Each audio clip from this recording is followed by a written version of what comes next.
بسم الله والحمد لله والصلاة والسلام على رسول الله.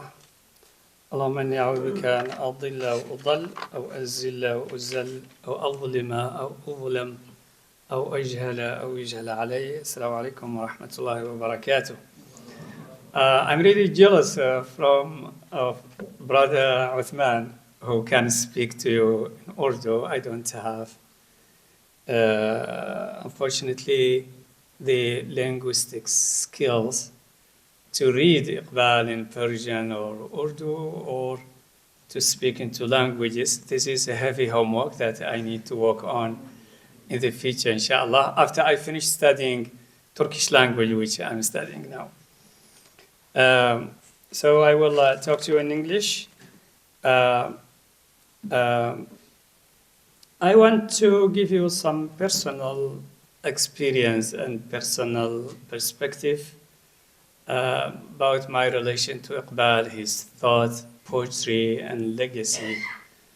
Plus, maybe some insights about the status of the Arabic status of Iqbal today, the history of the Arabic status of Iqbal, and some kind of assessment of where is the Arabic status on Iqbal today, and what kind of shortcoming that we have in the Arab world in studying Iqbal, and what need to be done to make us up to date to what the huge academic revolution on Iqbal that we see here.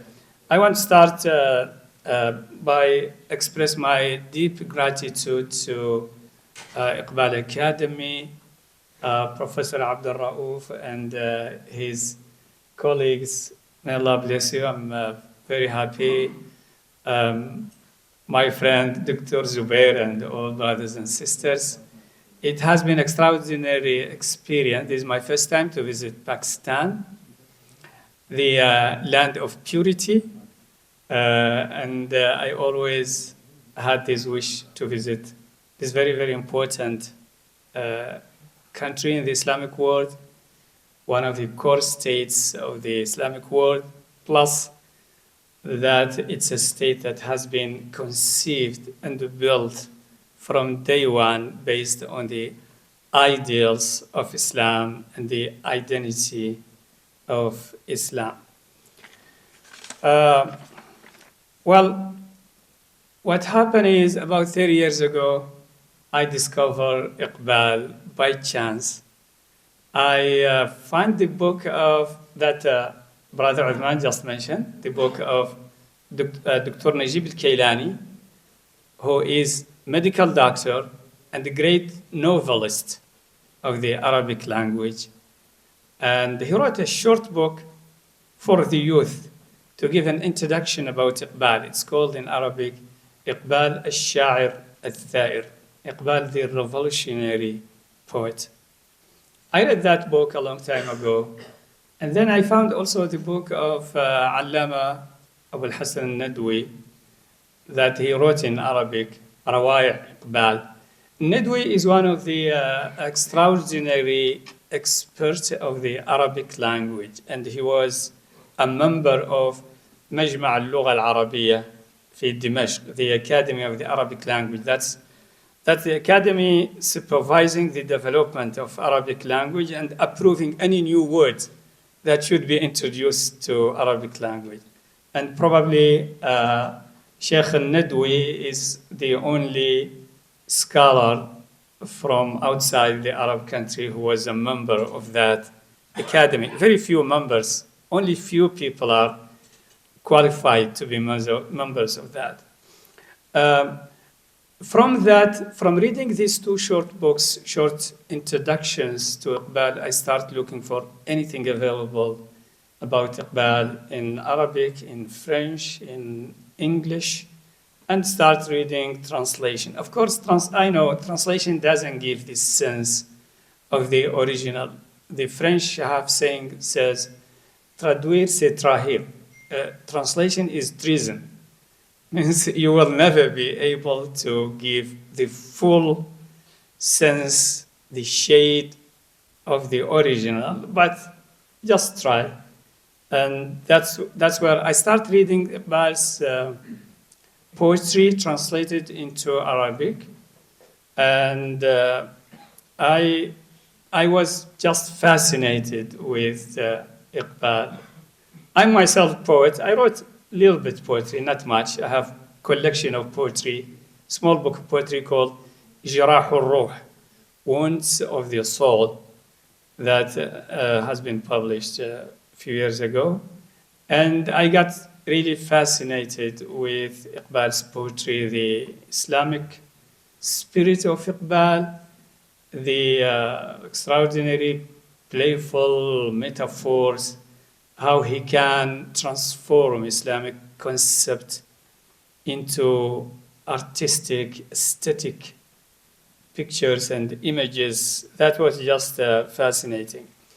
So for the Arabic studies of Iqbal, Adnan has already mentioned some of the pioneers of Iqbal's studies in the Arab world.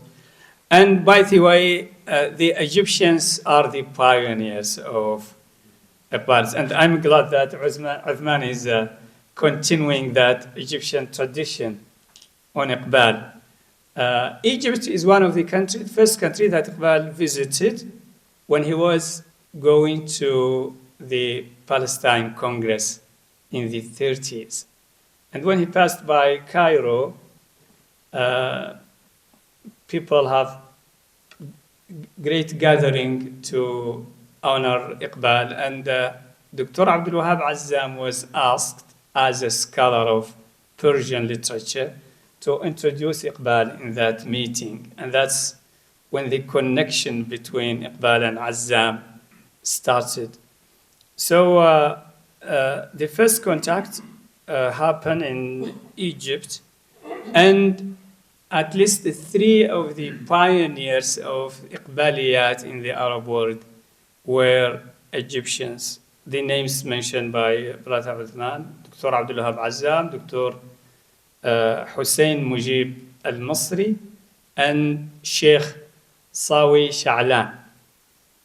Three extraordinary gifted writers and figures who introduced Iqbal to the Arab world.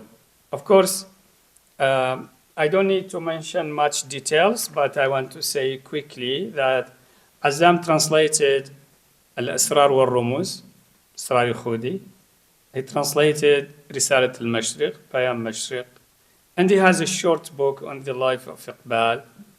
Sawi Sha'lan, who was amazingly blind man, but he's one of the best translators of Iqbal. Actually, I don't think that anyone reached the artistic and aesthetic level of poetry in translating Iqbal more than Sheikh Sawi Sha'lan. Rahmatullah alayhi.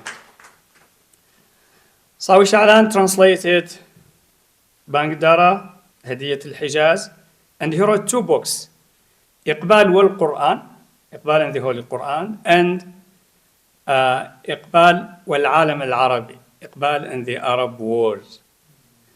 Plus, he wrote a third book in cooperation with Hassan al-A'lami with the title فلسفة إقبال والثقافة الإسلامية في الهند وباكستان, Philosophy of Iqbal and the Islamic Culture in India and Pakistan. The Hussein al-Mujib al-Masri also was a blind man. This is amazing phenomenon. Two great writers who translated Iqbal into Arabic, both were blind, but their hearts were not blind. And you know, Iqbal sometimes in Bali Jibril compared between sight and insight. Basar wa al-basira in the Arabic translation, دواء البصيرة هذا الدواء رجاؤك في كشف داء البصر وما العقل إلا جدال العلوم وحرب الظنون ورجم النظر. He's comparing that the basar is the illness and the cure is البصيرة. So you need to cure your basar by using your basira. And I think Sawi Sha'lan and Hussein Mujib al-Nasri, great writers, great translators of Iqbal, exemplify this Iqbal vision of the difference between Basar and Basira, between sight and insight. Hussein Mujib al-Nasri translated Jawid Nama. He translated Armagan Hijaz. And he wrote also a book called Iqbal Bayn al-Muslihin al-Islamiyyin, Iqbal among the Islamic reformers, and another book comparing Iqbal with the great Egyptian poet Shawqi. It's called Al-Andalus Bayna Shawqi wa Iqbal, Andalusia between Shawqi and Iqbal. Of course, we know the famous visit of Iqbal to Al-Andalus, to Andalusia, and his poetry in the Mosque of Cordoba. Same thing, Shawqi also lived a few years. He was actually politically exiled to Spain, and he spent some time there, and he wrote so beautiful poetry on Andalusia. And here I want to be personal. In 2014, I was invited to a conference in Grenada, Granada.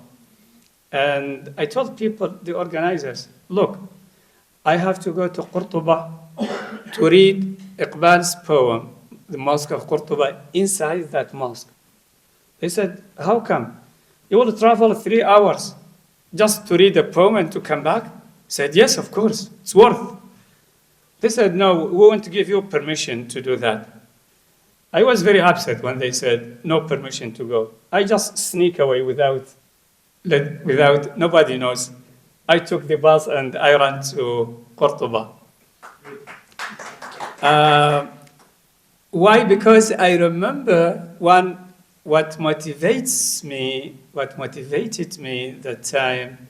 I remember a verse of poetry of I don't know if it was Sa'di or Hafil, the two great poets of Shiraz, Sa'di Shirazi or Hafil Shirazi, that Iqbal quoted in Bali Jibril. It says in the Arabic translation, Hafil. Okay, great. He said, من العجز أن تأتي وفاضك فارغ وقد طفت في تلك الربوع جميعها. It's a shame that you come back empty-handed after walking around in all of those beautiful gardens. So I said, no, I'm not going to come back empty-handed, come to Spain and come back empty-handed. I have to go to read that poetry in the Mosque of Cordoba. I went to the mosque. I start reading the poem and filming it by phone. And the Spanish policeman came to me, sir, no public statement is allowed here. And he was chasing me. I ran away and said, my friend, it's just poetry. It's nothing about politics or history or religion or anything. I said, doesn't matter. No public statement is allowed here. It's prohibited. I have to sneak away. I have to go around. I hide behind some tourists and read the poem and film it and took the bus back for Grenada. So it was 6 hours travel, but it was a joy that I never forget. Iqbal's poem on Cordoba is, I read, of course, I cannot assess it in Urdu, but according to some Iqbal biographers here in Pakistan, including Khurram Shafiq that I met last week in Karachi, and Sawi Sha'lan, this great Egyptian trilogy, plus the two great Syrian men of literature, Abdul Moeen al-Mallouhi, who translated Bali Jibril from French, and Zuhair Dada, who make it poetry again. Unfortunately, I can say today the Arabic literature on Iqbal is very outdated. So the translations are old translations. Some of them were done in the 1950s. And the biographies of Iqbal in Arabic are also very outdated. So we don't have quality, new quality contribution to Iqbaliyat in Arabic language. I can remember today maybe 2 up-to-date works today in Iqbal, or it can be 3. One is the translation of Jawid book, his 2 volumes, biography of his father, An-Nahr al-Khalid in Arabic translation. What's the title in Urdu? Yes, Jandarud is translated into Arabic. It's available in Arabic. This is the most up-to-date biography of Iqbal in Arabic. It's good. It has a lot of details. But the writer, I think, need to be edited. The style is a little bit. I think the style of the translation needs some need to be edited. I think he's not native speaker of Arabic. The writer of the translator. Yes, the translator is not a native speaker. There is always a challenge of translation. I know this because my first bachelor degree was in translation, Arabic, French, and English translation. There is always a challenge of translation because translation is based on 2 contradictory principles. You have to be very faithful to the meaning of the original text, and you have up-to-date works in Arabic on Iqbal's life, detailed and authentic, trustworthy biography is the translation of Jawid book, An-Nahr al-Khalid. There is also relatively a new book by an Indian scholar who's a young scholar, great scholar of Hadith, of Sunnah, Sayyid Abdul Majid Al-Ghuri. Is from Hyderabad, and he's now professor at the Islamic University of Malaysia in Kuala Lumpur. He wrote a nice short biography of Iqbal called in Arabic, Muhammad Iqbal, Al-Sha'ir Al-Mufakkir Al-Faylasuf. Muhammad Iqbal, the poet, thinker, and philosopher. Sayyid Majid Al-Ghuri, I think, published his book just a few years ago. Of course, he has access to the sources in Urdu and Persian, but actually there is no much new in his biography of Iqbal. Very, very few new information in that biography, but at least it's done by someone who has access to the original sources. But Sayyid Ghuri did extraordinary service to Iqbaliyat in Arabic. All of the Arabic translation of Iqbal, he collected them in 2 volumes. All of Iqbal poetry, different translation of Iqbal, of Azzam, Al-Nasri, everybody, in big 2 volumes, about 1,200 pages. So anyone who's interested in Iqbal's poetry in Arabic can go to these 2 volumes. He will find everything in those 2 volumes. This is one of the great service that Dr. Abdul Majid Al-Ghuri did to us. Finally, on the studies of Iqbal, we have in Arabic 3 fields of Iqbaliyat: translations, biography of Iqbal, and analysis of Iqbal, philosophy and thought. The development of metaphysics in Persia. You can say, and this is my humble advice for Iqbal Academy, if you want contact with Iqbal scholars who are still living today in the Arab world, or who write in Arabic language, you have 3. You have Muhammad Saeed, who is still alive and who translated Development of Metaphysics in Persia. You have Abdul Majid Al-Ghuri from Hyderabad, who is he's a young scholar, born in 1978, and he's teaching at the Islamic University of Malaysia. And you have the Syrian poet Zuhair Lala, who wrote Bali Jibril in Arabic poetry, and he's extraordinarily gifted poet. These are, to my humble knowledge, are the most notorious scholars of Iqbal or writers who are serving Iqbal in Arabic language today. So I want to conclude by saying that the Arab people are one of the most fascinated people with Iqbal, and that started from the beginning. And actually, there is a mutual appreciation. Why they appreciate Iqbal a lot? First, of course, the Islamic spirit in Iqbal's poetry and thought is very attractive to all Muslims around the world, including Arabs. Second, the love for the Prophet ﷺ, that's deeply ingrained in Iqbal's poetry and thought.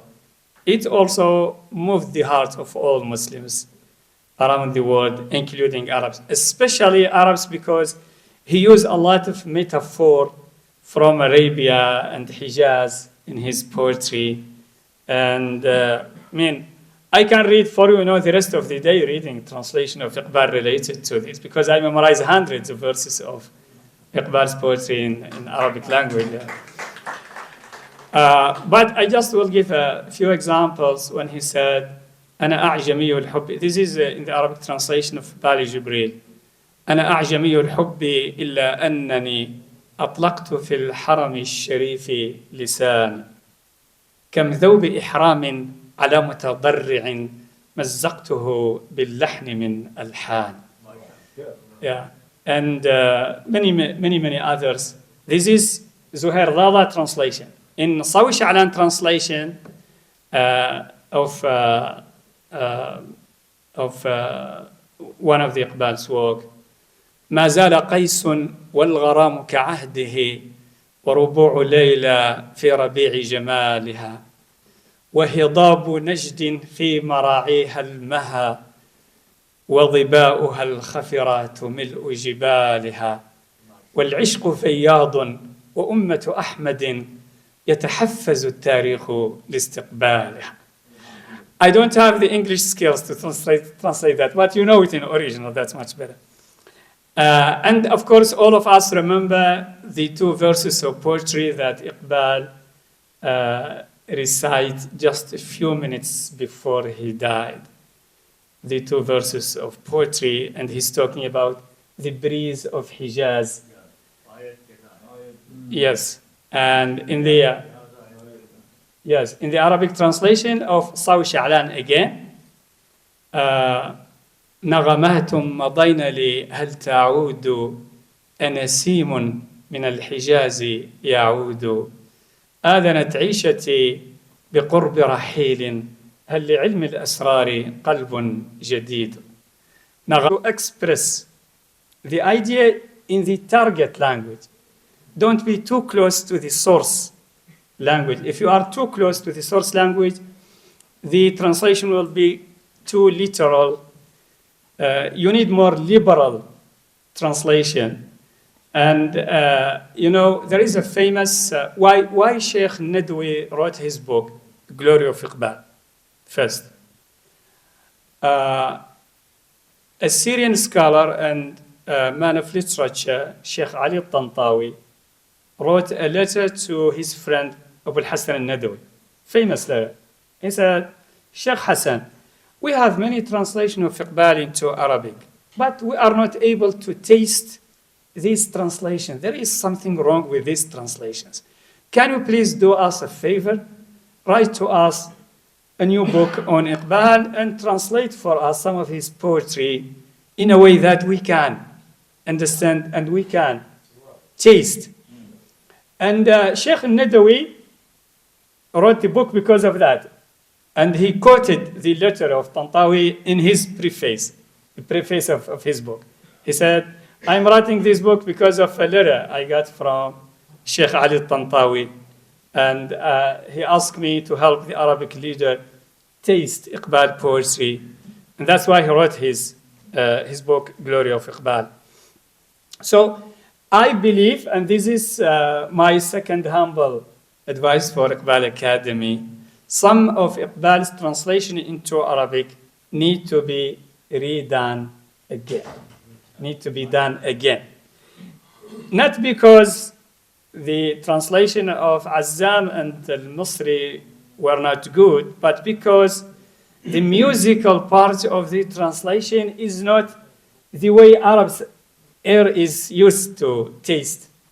And therefore, we need to do this translation again, I think.